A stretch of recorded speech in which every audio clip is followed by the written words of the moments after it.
হযরত উমরে ফারুক রাদিয়াল্লাহু তাআলা আনহুর জমানার একটা ঘটনা। ওমর তো এই ব্যক্তির নাম যার নাম শুনলে শয়তানও ভয় পায়, ঠিক না? ঠিক না? শয়তান উমরে দেখলে রাস্তা চেঞ্জ করে অন্য রাস্তা দিয়ে যাইতো, নাম শুনলে ভয় পায়। এই হযরত ওমর যখন খলিফাতুল মুসলিমিন, এমন সময়ে পারস্যের নিহাওয়ান প্রদেশের রাজা, বাদশার নাম ছিল বাদশাহ হরমুজান, 24টা ঘন্টা ইসলামের বদনাম করত, আল্লাহর রাসূলকে গালি দিত, কোরআনের বিরুদ্ধে কথা বলতো, নবীজির বিরুদ্ধে কথা বলতো। হযরত ওমর তো কঠিন মানুষ, ওমর বলে দিলেন, কোনদিন যদি তোমরা কোনোভাবে নিহাওয়ান প্রদেশের বাদশাহ হরমুজানকে ধরে তোমরা আনতে পারো, মারবা না, পিঠাবা না, আঘাত করবা না, হত্যা করবা না, তোমরা তাকে আমার কাছে পৌঁছায়া দিবা। আমি জানতে চাইব সে কেন আমাদের নবীকে গালি দেয়। একবার মুসলমানেরা এই হরমুজানকে ধরে ফেললেন। ধরার পরে ওমরের সামনে হাজির করে দিলেন। ওমর বললেন, ভাই রে, তোমার কি এমন কাজ? তুমি কেন আমাদের নবীকে গালি দাও? তুমি কেন ইসলামের বদনাম করো? তুমি কেন কোরআন সুন্নাহর বিরুদ্ধে গালিগালাজ করো? ও বলতেছে, সব ঠিক আছে, আমি গালি দেই, বদনাম করি, আমি ইসলামের এই বিরুদ্ধাচরণ করি, মুহাম্মদকে গালি দেই। ওমরের তো মাথা গরম হয়ে গেল, শরীর থেকে মাথাটা আলাদা করে দিতে চাইলেন। বড় করে চিন্তা করলেন, এটা বিশ্ব নবীর আদর্শ না, বিশ্ব নবীর আদর্শ রাগ করে কারো উপরে কিছু করা আদর্শ না। এই জন্য হযরতে আলী কাররামাল্লাহু ওয়াজহা একটা কাফেরকে ধরলেন যে প্রতিদিন আমার নবীকে কমপক্ষে 100 বার গালি দেয়। কয়বার? 100 বার আমার নবীকে গালি দেয়, ইসলামের বদনাম করে। হযরত আলী ওই লোকটাকে ধরে ফেললেন, তার বুকের উপরে উঠে গেলেন, তরবারি হাতে নিলেন, গলায় ছুরি লাগাইয়া টান দিবেন। এমন সময় ওই কাফেরটা নিচ থেকে হযরতে আলীর মুখের মধ্যে থুতু মেরে দিল মুখ থেকে। হযরতে আলীর মুখে যখন এই কাফের থুতু মেরে দিল, আমরা হইলে তো শরীরটাকে কাটতাম ইচ্ছা মতো, রাগে গুসায়। আলী তাকে ছেড়ে দিলেন। ছেড়ে দেওয়ার পরে যুবক বলতেছে, আলী রে, তুমি আমাকে ধরলে, আমাকে শোয়ালে, আমার বুকের উপরে উঠলে, গলায় তরবারি লাগাইয়া টান দিবে, আমি তোমার মুখে থুতু দিলাম, তুমি তো আরো বেশি মারবার কথা, রাগ উঠবার কথা, তুমি আমাকে ছেড়ে দিলের কারণ কি?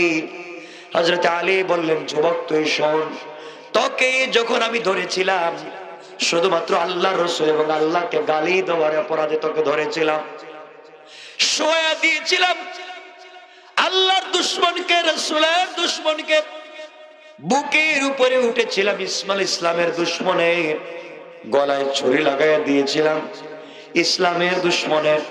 কিন্তু তুমি যখন আমার মুখের মধ্যে থুতু মেরেছো, আমার রাগ উঠে গেছে। এখন যদি তোমাকে আমি হত্যা করি, ইসলামের জন্য হবে না, আমার রাগ বশত তোমাকে হত্যা করলাম, এই চিন্তা করে আমি তোমাকে ছেড়ে দিয়েছি। আমার নবীর আদর্শ এমন ছিল, রাগ করে সিদ্ধান্ত নেওয়া যায় না।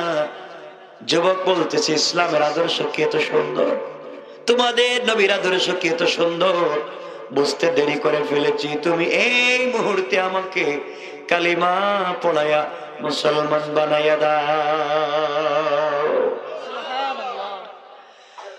হযরত ওমর হরমুজানকে ধরলেন আর বললেন, তোমার অপরাধ অনেক বড়, কিন্তু তোমাকে ছেড়ে দিচ্ছি। শোনো, আগামী মাস থেকে আমি ওমরকে মদিনার রাষ্ট্রের ট্যাক্স দিবা, ট্যাক্স দিয়া নিহাওয়ান প্রদেশের বাদশা থাকতে পারো, গালাগালি করে থাকতে পারবে না। হরমুজান যাওয়ার সময় ওয়াদা করে গিয়েছে, আমি প্রত্যেক মাসে ট্যাক্স দিব, ইসলামের রাষ্ট্রকে ট্যাক্স দিব। ওমরের কাছ থেকে যাওয়ার পরে আবার আগের মতো গালিগালাজ করে, আগের মতো খারাপ কাজ করে। আবার ওমর তাকে ধরলেন, সামনে হাজির করলেন, তাকে জিজ্ঞাসা করলেন তুমি গালি দাও কেন, ইসলামের বিরুদ্ধাচরণ করা কেন? হরমুজান বলছে আমার ভুল হয়ে গেছে, আমাকে ক্ষমা করে দেন, আমার জীবনে আর এমন হবে না, আমি আপনাকে ট্যাক্স দিব। ছেড়ে দিলেন। 3 মাস পরে 30,000 কাফের সৈন্য নিয়া এই হরমুজান মদিনা আক্রমণ করার জন্য নিহাওয়ান প্রদেশ থেকে আসতেছে। হযরত ওমর যাকে 2 বার ছেড়ে দিলেন, 3 নাম্বার বার যখন ইসলামের বিরুদ্ধে অস্ত্র নিয়ে আসতেছে, হযরত ওমর তাকে ধরে ফেললেন আর বললেন যুবক, তোমাকে 2 বার ছেড়ে দেওয়া হয়েছে, মিথ্যা বলেছ, অন্যায় করেছ, আর ছাড়া যাবে না। এমন সময় হরমুজান বলছে আমিও জানি আপনি আমাকে আর ছাড়বেন না, এখন হত্যা করবেন। ওমর বললেন হ্যাঁ, হত্যা করব। এবার হরমুজান বলছে ওমর রে, আমাকে তো মেরে ফেলবেন, কিন্তু আমার কলিজা শুকায়া যায়, মরার আগে আপনি আমাকে 1 গ্লাস পানি পান করাইয়া দেন। হযরত ওমর সবাইকে বললেন শোনো, ওই যুবকের জন্য 1 গ্লাস পানির ব্যবস্থা করো। 1 গ্লাস পানির যখন ব্যবস্থা করা হলো, 1 গ্লাস পানি হাতে নিয়ে পান করে না। হযরত ওমর বললেন হরমুজান, পানি পান করো না, তোমার কি হয়েছে? হরমুজান বলছে আমি যদি পানির গ্লাসে মুখ লাগাই, ওই সময় যদি আপনি আমার শরীর থেকে মাথাটা আলাদা করে দেন, এই জন্য ভয়ে আমি গ্লাস মুখে লাগাই না। আমার ডেকে বললেন হরমুজান শোনো, ইসলাম এমন এক আদর্শের নাম, এমন এক মানবতার নাম, আমরা এমন নবীর কাছে আদর্শ শিখেছি যে চরিত্রের সার্টিফিকেট দিয়েছেন স্বয়ং আল্লাহ। আল্লাহ বলেছেন ইন্নাকা লাআলা খুলুকিন নাযীম, নবীজি আপনার চরিত্র আমার পরে পৃথিবীর সবচাইতে শ্রেষ্ঠ। এই নবীর কাছে আমরা ইসলাম শিখেছি। আমি ওমর তো ওই যুবকের নাম, দিনের বেলা মানুষের মাথা কাটতাম, রাতের বেলাও মানুষের মাথা কাটতাম, কাউকে আমি ছেড়ে দিতাম না। মক্কার উপর দিয়ে কেউ বিজনেস করতে গেলে আমি ডাকাতি করতাম। আমি উটের রাখাল ছিলাম, এত খারাপ লোক ছিলাম আমি ওমর। কিন্তু বিশ্ব নবীর কাছে যখন পৌঁছে গিয়েছি আর তার আদর্শ শিখেছি, আমি ওমর সব কিছু ছেড়ে দিয়েছি। কোন সুবহানাল্লাহ। আমি ওমর বললাম হরমুজান শোনো, তোমাকে যে গ্লাস দেওয়া হয়েছে ওই গ্লাসের পানি পান না করা পর্যন্ত তোমাকে হত্যা করা হবে না, ওয়াদা দিলাম। আমার ডেকে বললেন যুবক রে, এই গ্লাসের পানি যতক্ষণ পর্যন্ত পান করবে না ততক্ষণ পর্যন্ত তোমাকে হত্যা করা হবে না। এই কথা বলবার পরে হরমুজান বলছে ওমর সত্য বলেছেন। হ্যাঁ সত্য বলেছি। কথা বলবার পরে হরমুজান তার হাতের গ্লাস মাটিতে ফেলে দিল। হাতের গ্লাস যখন মাটিতে ফেলে দিল, সবগুলা পানি মাটিতে পড়ে গেছে। এবার হরমুজান বলতেছে ওমর তুমি বলেছ এই পানি পান না করা পর্যন্ত কোনোদিন মারতে পারবে না। আমি তো পানি মাটিতে ফেলে দিলাম, পানও করব না, তুমিও মারতে পারবা না। আমি তো পানি মাটিতে ফেলে দিলাম, এই পানি তো আমি আর পান করব না, আর তুমি বলেছো এই পানি পান না করা পর্যন্ত মারবা না।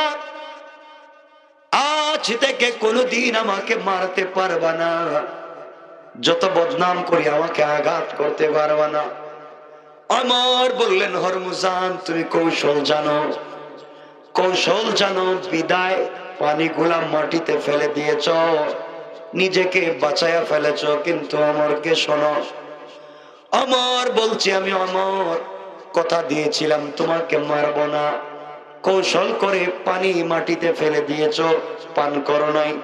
আমি কথা দিলাম, কথা দিলাম, আমি যদি কিয়ামত পর্যন্ত বেঁচে থাকি, তুমিও কিয়ামত পর্যন্ত বেঁচে থাকো। ইসলাম আমাদেরকে শিক্ষা দিয়েছে ওয়াদা ভঙ্গ করা যাবে না। ওয়ালা দীনা লিমান লা আহাদা লা, ওয়াদা দিলে ধর্ম ঠিক থাকে না। ওয়াদা করেছি তোমাকে মারবো না পানি পান না করা পর্যন্ত, পানি যেহেতু ফেলে দিয়েছো, আমরা এমন রাসূলের আদর্শ গ্রহণ করেছি, কিয়ামত পর্যন্ত বেঁচে থাকলে তোমাকে মারবো না। হরমুজান চলে গেল। 6 মাস পরে 50,000 সৈন্য নিয়ে আবার মদিনার দিকে আসতে লাগলো। মুসলমানেরা রাস্তায় ব্যারিকেড দিলেন, হরমুজানকে এবার আটকাবেন, হত্যা করবেন। সে তো বারবার 2 নম্বরই করে। হরমুজানকে যখন রাস্তায় আটকায় দিলেন, এবার হরমুজান বলতেছে মুসলমানেরা শোনো রে, 3 বার এসেছিলাম মক্কায়, 3 বার এসেছিলাম মদিনায়, মদিনা আক্রমণ করার জন্য এসেছি। আর এবার আমি হরমুজান অমরের কাছ থেকে 6 মাস আগে যে আদর্শ শিখেছি, যেই নবীর আদর্শের কথা শুনেছি, এইবার আমি 50,000 সৈন্য নিয়া সেই অমরের কাছে চলে যাই, যুদ্ধের জন্য না, কালিমা পড়ে মুসলমান হয়ে যেতে চাই। আল্লাহু আকবার বলেন, আল্লাহু আকবার। ইসলাম কেমন আদর্শ শিখাইল। না লম্বা করবো না, কষ্ট হচ্ছে আমার, আপনারা বুঝবেন না কিন্তু।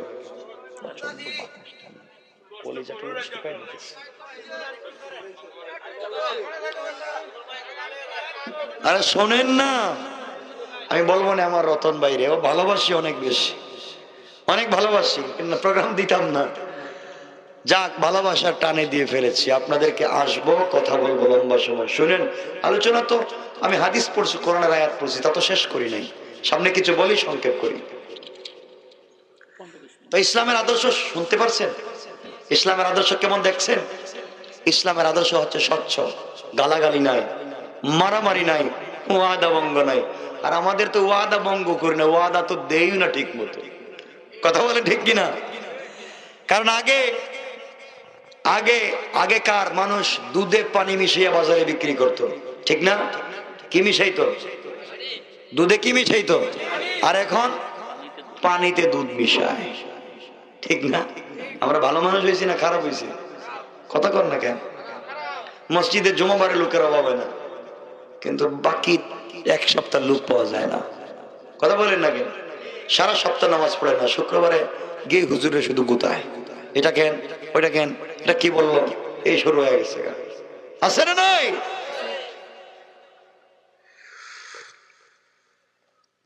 আমার বন্ধুগণ শোনেন, ইসলামের সৌন্দর্যের কথা। কোরআনকে থিসিস করেন, কোরআনকে গবেষণা করেন, লাইফ কামিয়াব হয়ে যাবে, জিন্দেগি কামিয়াব। যুবকদেরকে বলছি, যুবক তোমার ভিতরে কি মৌতের কোনো ভয় নাই? আরে শোনো যুবক, ইসলাম এমনি এমনি জায়গা পর্যন্ত আসে নাই। ইসলাম এসেছে হামজার কলিজা বের করার মাধ্যমে। ইসলাম এসেছে সুমাইয়ার লজ্জাস্থানে ভরসা নিক্ষেপের মাধ্যমে। ইসলাম এসেছে মাআজ আর মুআউযের শহীদ হওয়ার মাধ্যমে। ইসলাম এসেছে হযরতে হামজার শহীদ হওয়ার মাধ্যমে। ঠিক কিনা বলেন? ইসলাম এমনি এমনি জায়গা পর্যন্ত আসে নাই। ইসলামকে নিয়ে যদি কেউ কটাক্ষ করে, আল্লাহ এবং তার রাসূলকে কেউ যদি গালি দেয়, এই দেশের যুব সমাজ ঘরে বসে থাকতে পারে না। আমার বন্ধুগণ, আমার ভাইরা, আমার ভাই বলছিল একটা বিষয়ে কথা বলতে, ইচ্ছাও ছিল তা, কিন্তু পরিপার্শ্বের বিষয় একবারে ম্লান করে দিয়েছে, কোনো সিস্টেমই আসবে না। এই কথাগুলো বলতে অনেক লম্বা হয়ে যাবে, এই জন্য সামনের দিকে যেতে চাই না। ইসলামের সৌন্দর্যের কথা বলছি। কোরআন এমন এক জিনিসের নাম, এই কোরআনের ভিতরে আপনি যত প্রশ্ন করেন কোরআন উত্তর দিবে। সুবহানাল্লাহ বলেন। কোরআনকে আপনি যত প্রশ্ন করেন কোরআন আপনাকে উত্তর দিবে। তাহলে শুনুন আমার মুসলমান বন্ধুগণ, আমার ফারুক রাদিয়াল্লাহু তাআলা আনহুর জামানায় একজন খ্রিস্টান পাদ্রী,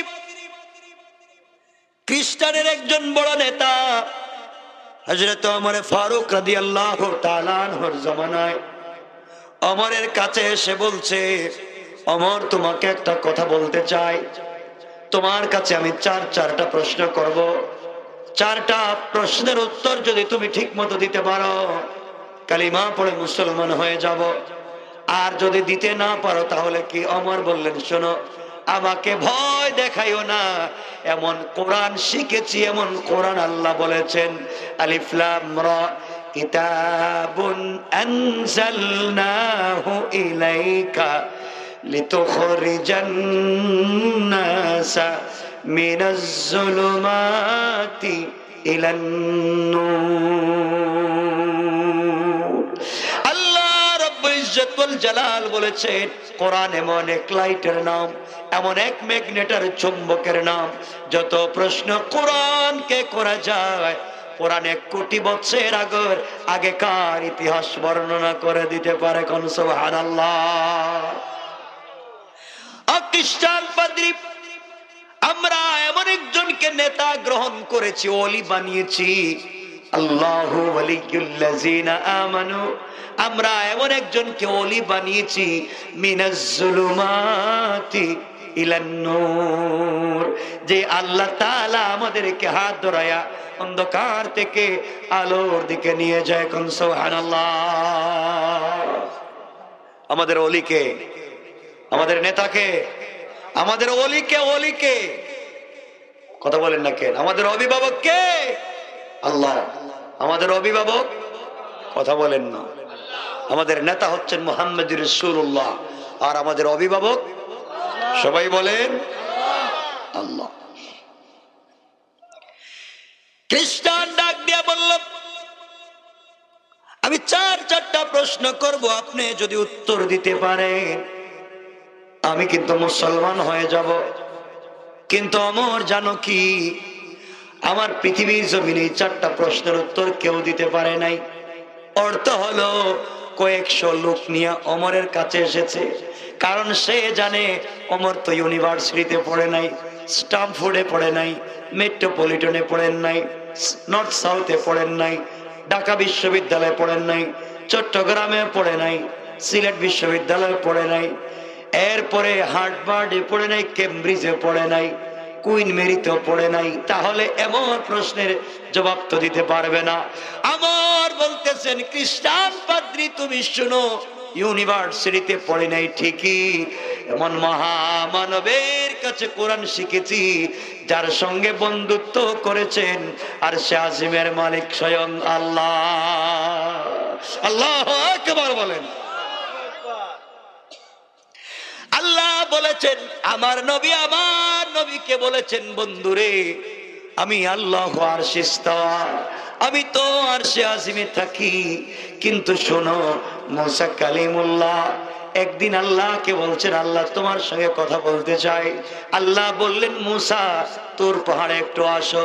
আল্লাহর পয়গম্বর মুসা তোর পাহাড়ে গেলেন আল্লাহর সঙ্গে কথা বলতে। মুসা বলছেন, আল্লাহ তাআলা তুমি বলো তো তুমি কোথায় আর আমি কোথায়? আল্লাহ বললেন, মুসা তুমি বলো তুমি কোথায় আমি কোথায়? এবার মুসা বললেন, আল্লাহ তাআলা আমি তো তোর পাহাড়ের নিচে। আর তুমি মনে হয় তুর পাহাড়ের উপরে। আল্লাহ ডেকে বললেন, মুসা রে, এমন কোন ঘটনা না, তুমি তোর পাহাড়ের নিচে, আমি তোর পাহাড়ের উপরে, এমন না, বরং তোমার আর আমার মধ্যখানে রয়েছে ৭০,০০০ নূরের পর্দা। কোন সুবহানাল্লাহ। কিন্তু মুসা কিয়ামতের আগে আমার কিছু উম্মত দুনিয়ার জমিনে আসবে, গোলাম আসবে, তারা যখন নামাজের সিজদায় পড়ে বলবে সুবহানা রাব্বিয়াল আলা, তখন তাদের আর আমার মধ্যখানে কোনো পর্দা থাকে না। আমি আল্লাহ আরশে আজিম থেকে সরাসরি মিন হাবলিল ওয়ারিদ, তার গলার রগের চাইতে আরো কাছে পৌঁছে যাই। কোন সুবহানাল্লাহ। আমার বন্ধুগণ,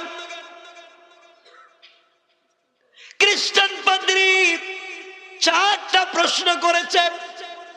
1 নম্বর প্রশ্ন হলো, ওমর রে বলো, 1 নম্বর প্রশ্ন হলো, একই মায়ের 2 সন্তান, একই মায়ের 2 সন্তান একসাথে জন্ম নিয়েছে, 1 বছরে জন্ম নিয়েছে, একই মাসে জন্ম নিয়েছে, একই দিনে জন্ম নিয়েছে, একই সময়ে জন্ম নিয়েছে। যমজ 2 ভাই জন্ম নিল, একসাথে 2 ভাই 1 বছরে মারা গেল, একই মাসে মারা গেল, একই দিনে মারা গেল, একই সময়ে মারা গেল, কিন্তু ইতিহাসে পাওয়া যায় 2 ভাইয়ের হায়াতের মধ্যে 100 বছরের ব্যবধান।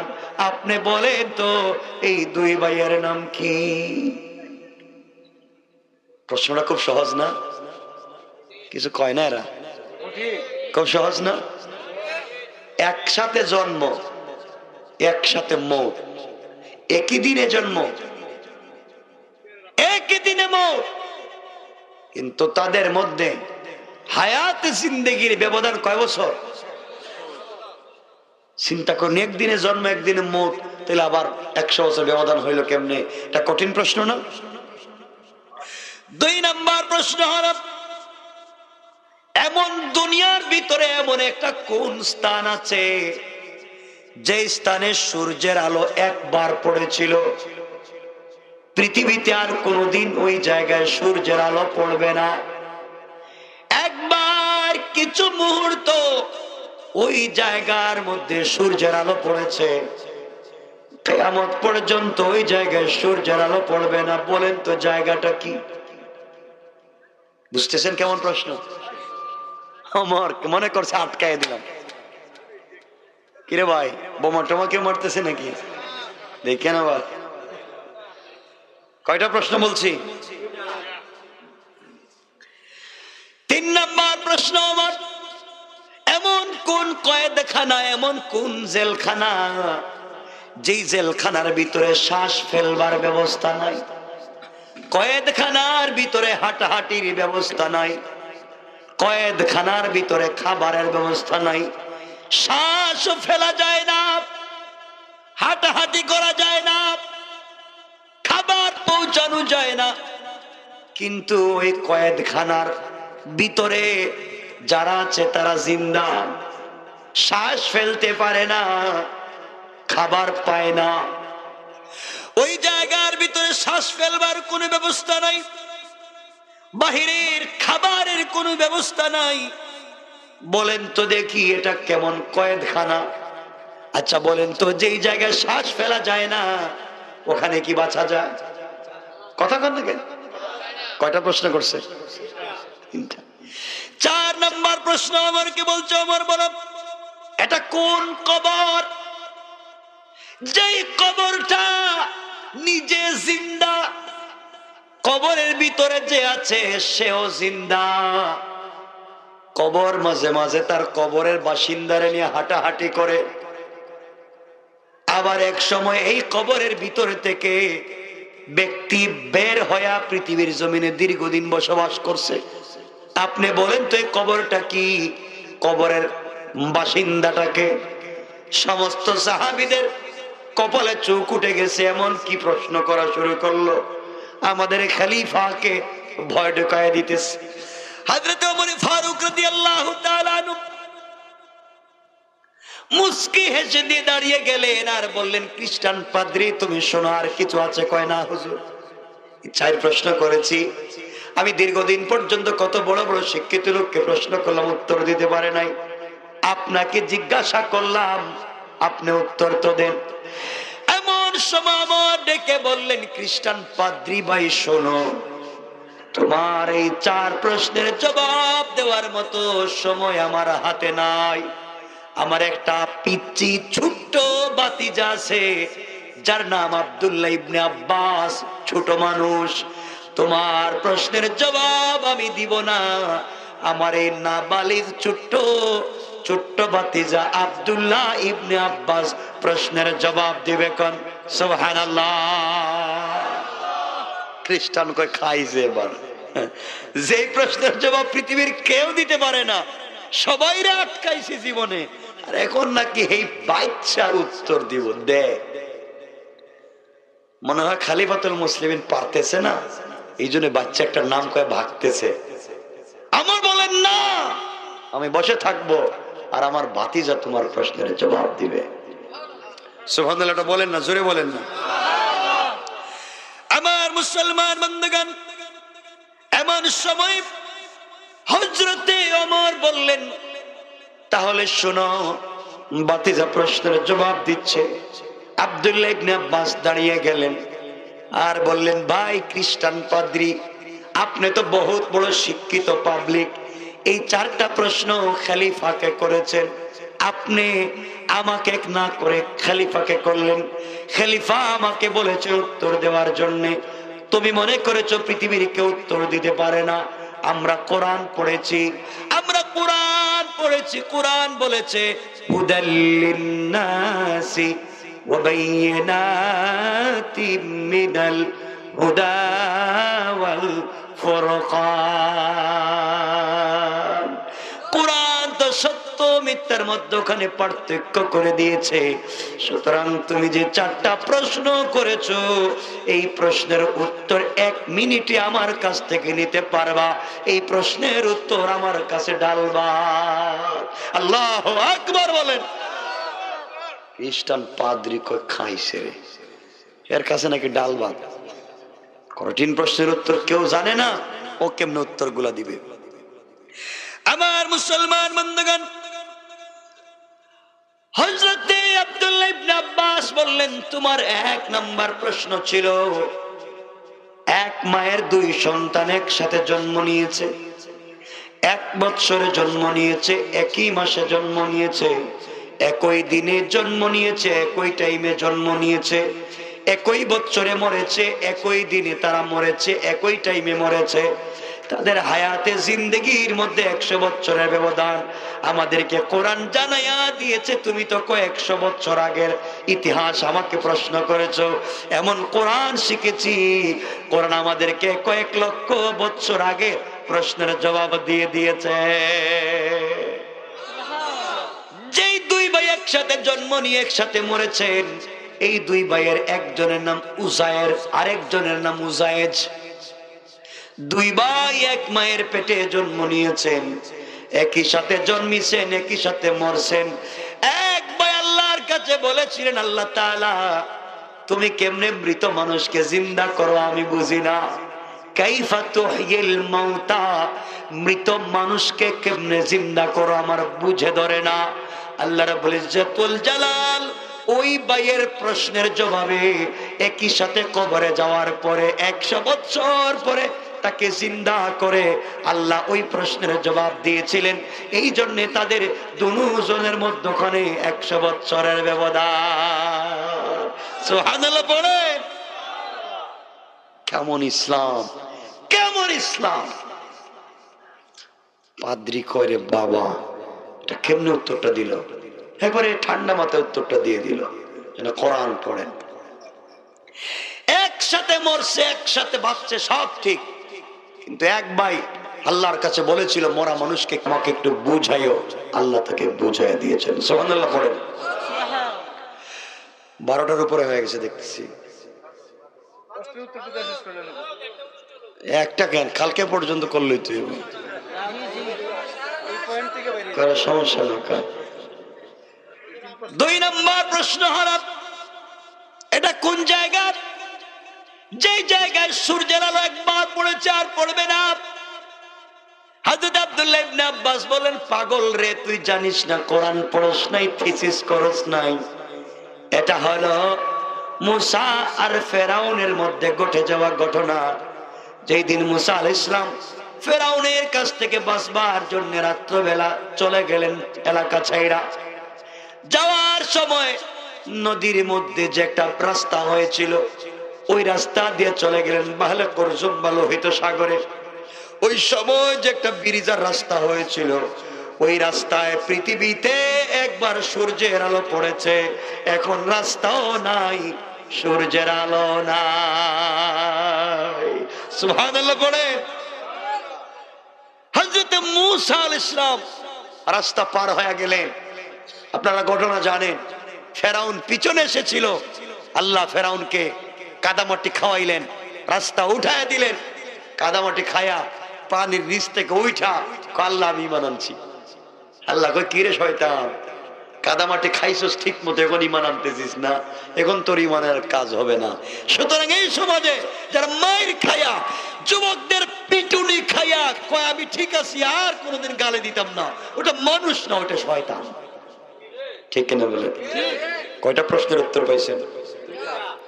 3 নম্বর প্রশ্ন, এটা কেমন কয়েদখানা যেই কয়েদখানার ভিতরে শ্বাস ফেলবার ব্যবস্থা নাই, এরপরেও কয়েদখানার বাসিন্দা জিন্দা। আব্দুল্লাহ ইবনে আব্বাস বললেন, যুবক রে, ও বেওকুফ, তুই তো এই কয়েদখানার বাসিন্দা ছিলে, এটা হলো তোমার আমার মায়ের পেট। সুবহানাল্লাহ বলেন।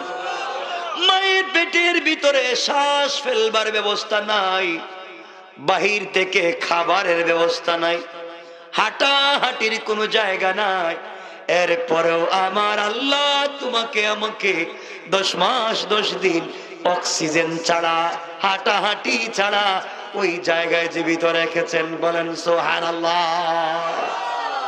ইসলাম কেমন সুন্দর এক ধর্মের নাম। 4 নম্বর প্রশ্ন করেছ, এটা কেমন কবর? যে কবরটা নিজে জিন্দা, কবরের বাসিন্দাও জিন্দা। কবরের বাসিন্দা কবর থেকে বের হয়ে পৃথিবীতে দীর্ঘদিন বাঁচলেন। ও পাদ্রী খ্রিস্টান, তুমি জানো না, এটা হলো হযরতে, কবরের বাসিন্দার নাম হযরতে ইউনূস, আর কবরের নাম হলো মাছের পেট। হযরতে ইউনূস মাছের পেটে ছিলেন, মাছ ইউনূস কিনে ঘোরাঘুরি করেছে, দৌড়াদৌড়ি করেছে, কিন্তু ইউনূস এই মাছের পেট থেকে বের হয়ে দীর্ঘদিন পর্যন্ত পৃথিবীতে বেঁচেছেন, বসবাস করেছেন, দ্বীনের দাওয়াত দিয়েছেন। এগুলা আমাদেরকে কোরআন শিক্ষা দিয়েছে। কোরআন যদি শিক্ষা এবং হাজার হাজার কঠিন কঠিন প্রশ্নের জবাব ইসলাম আমাদেরকে শিক্ষা দিয়েছে। কোন সুবহানাল্লাহ। এজন্য এই কোরআন পড়বেন তো ইনশাআল্লাহ। এই জন্য আমার আল্লাহ বলেছেন, গোলামের দল, দুনিয়ার জমিনে তোমরা যদি ভালো কিছু জানতে চাও, পৃথিবীর জমিনে সব থেকে উত্তম কিছু জানতে চাও, কোরআন থিসিস করো, কোরআন গবেষণা করো, কোরআন পড়ো। তোমরা যদি কোরআন পড়ো, এটা এমন এক কিতাব, দুনিয়ার জমিনে আমি আল্লাহ যত কিতাব দিয়েছি, কোন কিতাব নিজে পড়ি নাই, তিলাওয়াত করি নাই, শুধু সিলেটে লেখা দিয়ে দিয়েছি, আমি একদিনও তিলাওয়াত করলাম না। কোরআন এমন এক কিতাবের নাম, এমন এক বইয়ের নাম, যে কোরআন 30 পারা স্বয়ং আমি আল্লাহ নিজে তিলাওয়াত করেছি। সুবহানাল্লাহ পড়ে। এই জন্য এই কিতাবের নাম শুধু কিতাবুল্লাহ নয়, এটার নাম কালামুল্লাহ। এটা কালাম, আল্লাহ নিজে পড়েছেন। সুবহানাল্লাহ পড়ে। সুতরাং আর লম্বা করতে চাই না, আমি কোরআনের 4টা গুণ বলছি যে আয়াত পড়েছিলাম। 1 নম্বর অহংকার করা, সবাই বলেন না। 2 নম্বর গালি দেওয়া, 3 নম্বর রুকু সিজদা কার পায়ে, 4 নম্বর তওবা করবেন কার কাছে। এটা হচ্ছে আমার তেলাওয়াতকৃত আলোচ্য আয়াতের সরল অনুবাদ, তাফসীর করি নাই। আর একটা হাদিস পড়েছিলাম তাবরানী শরীফ থেকে, এই হাদিসে রাসূলুল্লাহ 4 গুণ বলেছেন। 1 নাম্বার, ইয়া আইয়ুহান নাস আফশুস সালাম, তোমরা একে অপরকে সালাম দিবে। কি দিবে? আপনারা সালাম দেননি? আপনারা আসসালামু আলাইকুম, আসসালামু আলাইকুম এভাবে দেন। এখন এভাবে সালাম দিয়ে দেখছি, সালাম আলাইকুম। এটা কি সালাম না শয়তানি? কথা কন না কেন? সালাম দেন, শুদ্ধ করে সালাম দিবেন। 1 নম্বর সালাম আফশুস সালাম। 2 নম্বর ওয়াতইমুত তুআম, যার ঘরে খাবার নাই তার ঘরে খাবার দিবেন। আপনার ঘরে 10টা আইটেমের খাবার আছে, আপনার প্রতিবেশীর ঘরে এক বেলার খাবার নাই, আপনি মুসার মতো পয়গম্বর হইলেও জাহান্নামে যাওয়া লাগবে, প্রতিবেশীর হক আদায় করেন নাই। কথা বুঝতে পেরেছেন? 2 নম্বর, শুধু অনুবাদ তাফসীর করতেছি না, কারণ একটা গুণ নিয়ে তাফসীর করলে আমাকে লাগবে 2 ঘন্টা। 3 নম্বর ওয়াসিলুল আরহাম, আত্মীয়তার বন্ধন ঠিক রাখবেন। আত্মীয়তার বন্ধন আসেনি আপনাদের? ঠিক কয় আছে। আত্মীয়তার বন্ধন দেখবেন, ছেলেটা আমেরিকা থাকে, লন্ডন কানাডা থাকে, ঢাকা শহরে থাকে, বিয়ের আগে মায়ের খবর নেই, মা তুমি কেমন আছো, তোমার ডায়াবেটিস কমছে না বাড়ছে, আব্বা জান তোমার প্রেশার কমছে না বাড়ছে, মা বাপ তোমরা দুজন কি ভালো আছো, সব ঠিক ঠিক মতো দিন রাত্রে টেলিফোন করে খবর নেই। এই যুবকটা যেদিন বিয়ে করে, বিয়ের পরের দিন থেকে তার লাইফে তার বউ, তার শালি, তার শালা, তার শ্বশুর শাশুড়ি ছাড়া তার চৌকে আর কিচ্ছু দেখে না। কথা কয় না? এখন বাপরে আব্বা কয় না, মারে আম্মা কয় না, কয় বুইড়া শ্বশুর বাড়ি গা খাম্মা আসসালামু আলাইকুম, আপনি আঙ্গুর খাইবেন না আপেল খাইবেন, থাপড়াইয়া দাঁত ফেলাই দেয়। শ্বশুর বাড়ি গা আঙ্গুর খাইবেন না আপেল খাইবেন, ওখানে সব ঠিক, নিজের মা বাবার খবর নাই। আছে না নাই? 3 নম্বর ওয়াতইমুত-তুআম। 4 নম্বর রাসূল বলেছেন সাল্লু ফিল লাইলি ওয়ান নাসু নিয়াম, রাত্র যখন গভীর হয়ে যায়, সব মানুষ ঘুমিয়ে যায়, সবাই ঘুম থেকে উঠো, ঠান্ডা পানি দিয়ে ওযু করো, আর তাহাজ্জুদের সিজদায় দাঁড়াইয়া কান্দো। যদি এই কাজ করতে পারো ফাদাখালাল জান্নাতা বিসালাম, মরলেই দারুস সালাম নামক জান্নাতে পৌঁছে যাবে। তাহলে এতটুকুন সরল অনুবাদ, এতটুকুন ওয়াজ আজকে থাকবে। কয়টা গুণ সর্বমোট? কোরআনের 4টা হাদিসের এই কথাগুলো তো মনে থাকবে। সারা রাত্র ওয়াজ করলাম কিচ্ছু নাই, এগুলো আমার দ্বারা কাজ হবে না। আপনাদেরকে এই 8টা জিনিস কমপক্ষে মনে রাখেন। 1 নাম্বার, আল্লাহর গোলাম হতে হলে 1 নাম্বার গুণ দেখবেন, এই 8 গুণ যদি আপনার ভিতরে থাকে আপনি আল্লাহর গোলাম। 8টার একটা যদি না থাকে আপনি আল্লাহর গোলাম না। উলাইকা কাল আনআম, চতুষ্পদ জন্তু, বালহুম আদাল, তার চাইতে আরো গুমরাহ। 1 নাম্বার অহংকার করা, 2 নাম্বার গালি দেওয়া, 3 নাম্বার রুকু সিজদা কার পায়ে, 4 নাম্বার তাওবা করব কার কাছে, 5 নাম্বার সালাম বিনিময়, 6 নাম্বার প্রতিবেশীর হক, 7 নাম্বার আত্মীয়তার বন্ধন ঠিক, 8 নাম্বার গভীর রাতে তাহাজ্জুদ। 8 গুণ অর্জন করবেন, মরবেন ফাদাখালাল জান্নাতা বিসালাম, মরলে দারুস সালাম নামক জান্নাতে আল্লাহ পৌঁছে দিবেন।